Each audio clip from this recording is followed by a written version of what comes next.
မန်စီးတီးနဲ့ဒါအာဆင်နယ်ကာရာဘောင်းဖလားရှင်ပြိုင်မှုမှာဒါမန်စီးတီးကဒါဖလားရောင်းလိုက်တယ်ဆိုပြီးတော့ကျွန်တော်ပြောခဲ့ဒါရှိတယ်အားလုံးလည်းမှတ်မိကြလိမ့်မယ်လို့ထင်တယ်ကဲထိုနည်း၎င်းပဲခုကမ္ဘာဖလားမှာဖြစ်သွားခဲ့ပြီပေါ့နော်ဒါအာဂျင်တီးနားနဲ့စပိန်နဲ့ကန်တဲ့အချိန်မှာအာဂျင်တီးနားအနေနဲ့ဒါရုပ်ပေါက်စွာပဲဒါဟို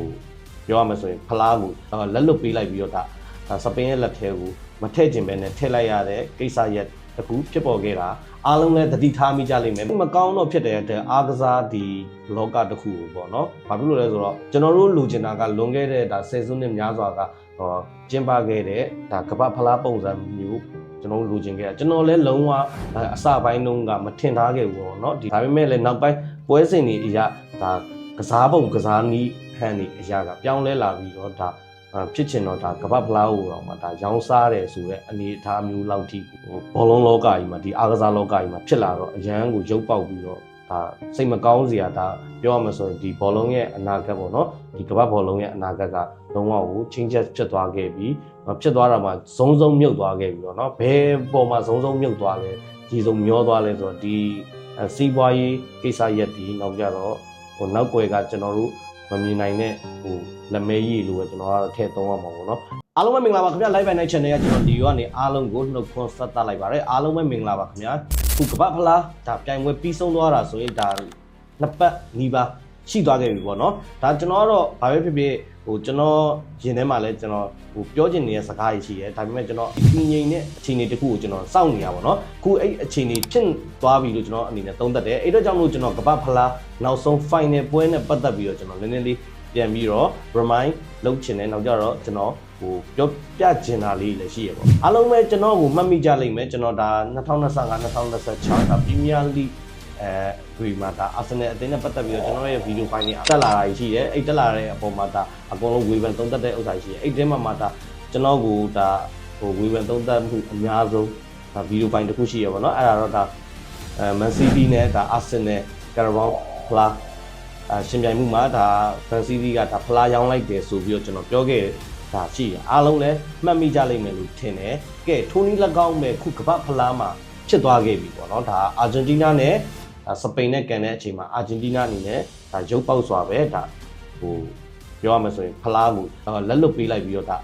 ါစပိန်ရဲ့လက်ထဲကိုမထည့်ခြင်းပဲနဲ့ထည့်လိုက်ရတဲ့ကိစ္စရက်တခုဖြစ်ပေါ်ခဲ့တာအားလုံးလည်းသတိထားမိကြလိမ့်မယ်မသိရင်တော့ဒါတော်တော်ဘောလုံးပွဲကိုနားမလဲတဲ့သူလောက်ပဲဒါမသိတာဒါသိတဲ့သူတွေကသိလိမ့်မယ်ဘာဖြစ်လို့လဲအဲ့ဒီဒါအာဂျင်တီးနားနဲ့ဒါစပိန်ကန်သွားတယ်အဲ့မတိုင်ခင်မှာလည်းဒါနောက်ွယ်မှာဒါဘလို့ဒီနိုင်ဆောင်ရွက်မှုတွေရှိခဲ့တယ်လဲဆိုတာသတင်းတွေကလည်းများစွာထပ်ပေါ်နေတာအားလုံးလည်းသိလိမ့်မယ်အဲ့အတွက်ကြောင့်မလို့ဒါလွန်ခဲ့တဲ့ဒါပေါ့နော်ဒီကမ္ဘာဖလားမစခင်ပေါ့နော်ထားလိုက်ပါဒီနေ့ရက်နဲ့ပဲကျွန်တော်စတွက်မယ်ဆိုရင်လွန်ခဲ့တဲ့ကျွန်တော်6လလောက်ကကျွန်တော်ပြောဆိုခဲ့တဲ့ဒါ theory အရာကဒါဒီနေ့ကမ္ဘာဖလားကြီးတစ်ခုမှလည်းဒီ theory အရာကဝင်သွားရလို့ကျွန်တော်တို့ပြောလို့ရတယ်။ဘာဖြစ်လို့လဲဆိုတော့ဒါတွေကသိတာထင်ရှားပါတယ်။ဒါယူမူဒါမသိခြင်းလို့ဒါမျက်ွယ်ပြုတ်ထားတဲ့အနေထားပဲလောက်ပ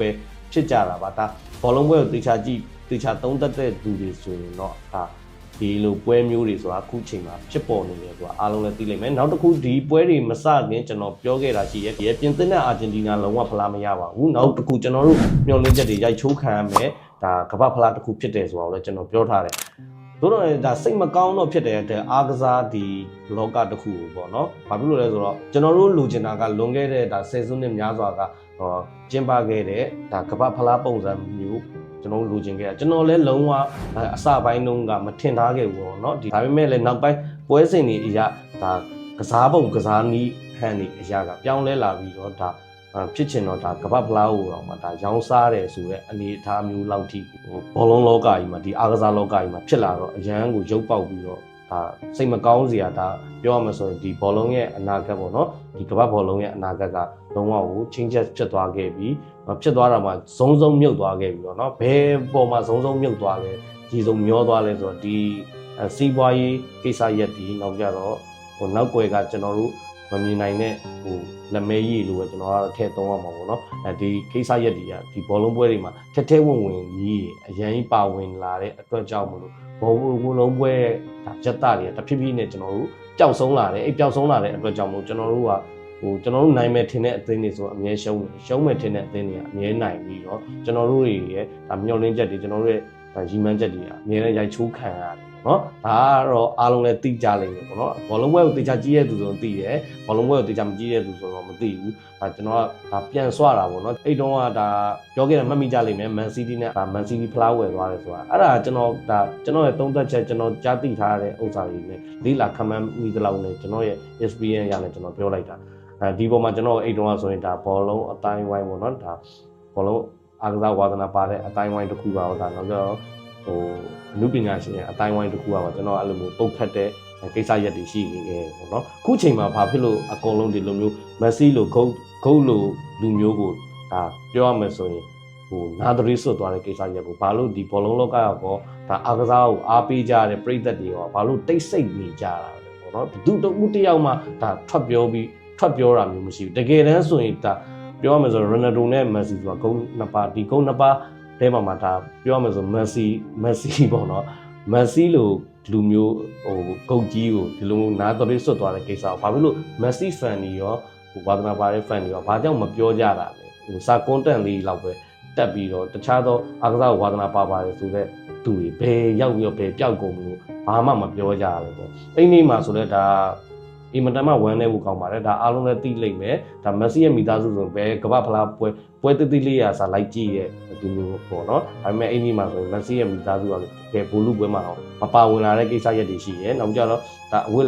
်လဲကန်းတွေကသူတို့တီးလို့ပြောတဲ့စကားတွေစိတ်သက်ပွဲမစခင်နဲ့စိတ်သက်ကြနေတဲ့သူတို့ဗီဒီယိုဖိုင်တွေလည်းပေါက်ကြားလာတယ်ဆိုတော့ဒါဖလားရောင်းသွားတာလားဖလားရောင်းမသွားတာလားဆိုတော့ကိုယ့်ဘောက်ကိုပဲဒါစဉ်းစားဆုံးဖြတ်ဒီလိုပြောရခြင်းကလည်းစိတ်တော်မကောင်းဘာဖြစ်လို့လဲဆိုတော့အာဂျင်တီးနားမှာ pressure တွေနောက်ကွယ်မှာအများကြီးရှိပါတယ်တစ်ဖက်စပိန်အသင်းကိုလည်းစော်ကားလို့စိတ်နဲ့ပြောတာမျိုးမဟုတ်ဘူးဒါပေမဲ့နောက်ကွယ်မှာတော့သူတို့ကိုတယောက်ကတော့အဲ့လိုမျိုး control လုပ်ထားတယ်ဆိုတဲ့အနေအထားမျိုးရှိရဲသူတို့မဖြေရှင်းနိုင်တဲ့ပုံစံတစ်ခုဘာကြောင့်သူတို့မထိန်းချုပ်နိုင်တဲ့ကိစ္စရဲ့တစ်ခုဖြစ်နေတဲ့အတွက်ကြောင့်မလို့ဒီအာဂျင်တီးနားအသင်းကသူတို့ပြကျင်နေတဲ့ဒီဘူလူပွဲရဲ့ခြေစွမ်းတစ်ခုကိုတော့ဒါပြောရမယ်ဆိုရင်တော့100% သူတို့ထုတ်ဖို့ပြသခွင့်မရခဲ့ဘူးအဲ့ဒီမှာဆိုတော့ဒါမက်ဆီဆိုကွင်းထဲမှာလုံးဝပျောက်နေတဲ့အနေအထားမျိုးဖြစ်တယ်ဒါကမ္ဘာဖလားပွဲစကြတဲ့ကနေပြီးတော့ကျွန်တော်ကြည့်လိုက်မယ်ဆိုရင်မက်ဆီကဒီကွင်းရဲ့ပြောရမယ်ဆိုရင်နတ်ဖျားတစ်ပါးပဲပေါ့နော်အာဂျင်တီးနားနဲ့ဘယ်အသင်းမဲ့ကန်ဒါကွင်းရဲ့နတ်ဖျားတစ်ပါးဖြစ်ခဲ့တာကြီးပဲမဖြစ်တဲ့ပွဲတစ်ပွဲမှမရှိခဲ့ဘူးပေါ့နော်ရှုံးနိုင်တာနောက်ပထနာပေါ့နော်အဲ့ဒီပွဲမှာတော့ဘူလူပွဲကြီးမှာမက်ဆီရဲ့ဒါရုပ်ပုံတော့အင်မတန်မှကြာဆင်းခဲ့တယ်ဒီလိုဖြစ်တာကိုလည်းကျွန်တော်အနေနဲ့ကတော့ဒါမက်ဆီအနစ်နာခံလိုက်တယ်လို့ပဲကျွန်တော်အနေနဲ့သုံးသပ်တယ်ပေါ့နော်အဲ့တော့ကြောင့်မလို့အားလုံးလည်းဒီလိုသဘောတရားတွေကိုနားလည်ဖို့လိုအပ်တယ်ဒါကတော့ကျွန်တော်ကတော့အကုန်လုံးတိတ်ဆိတ်ပြီးတော့သွေးအေးသွားတဲ့အချိန်ကျမှဒီ content ကိုကျွန်တော်ရိုက်တာပေါ့နော်ကျွန်တော်အစောကြီးကတည်းကတော့ရိုက်ချင်တယ်ဒါပေမဲ့ဘယ်လိုပြောကျွန်တော်ကတော့ကိုချင်းစားတယ်ဗျာဘာဖြစ်လို့လဲဆိုတော့မက်ဆီကိုအားပေးနေတဲ့ပရိသတ်တွေအတွက်ပေါ့တခြားသောဒီအသင်းတွေကနေတုံ့ထွက်လိုက်ရတဲ့အသင်းတွေအတွက်ပေါ့ဘယ်လိုပဲဖြစ်ဖြစ်temporary တခုကြာဆင်းသွားတဲ့အချိန်ကျမှငါ content တခုကိုရိုက်မယ်ဆိုပြီးတော့ဆုံးဖြတ်ထားတဲ့အတွက်ကြောင့်မို့ဒါလေးကိုကျွန်တော်လာပြောပြတာပါပြောပြရတဲ့ရည်ရွယ်ချက်ကလည်းဘာလဲဆိုတော့ကျွန်တော်ကလည်းနည်းနည်းလေးပြန်ပြီးတော့တုံ့ပြန်တာပေါ့နော်ကျွန်တော်ဒီအာဆင်နယ်နဲ့ပွဲတော့ဒါမက်ဆီဖလားဝယ်သွားတယ်ဆိုတဲ့ဥစ္စာပြောခဲ့တာကိုကျွန်တော်ပြောတာကိုခင်ဗျားတို့လက်ခံတင်တယ်လို့တော့လက်ခံရမယ်ဆိုတာလေးကိုကျွန်တော်နည်းနည်းလေးတုံ့ပြန်ခြင်းတယ်ဘာဖြစ်လို့လဲဆိုတော့ဘောလုံးလောကကျွန်တော်တို့တွေညီကောင်မောင်နှမတွေထင်သားသလိုရလက်မျိုးထွက်လာနိုင်တဲ့ဒါ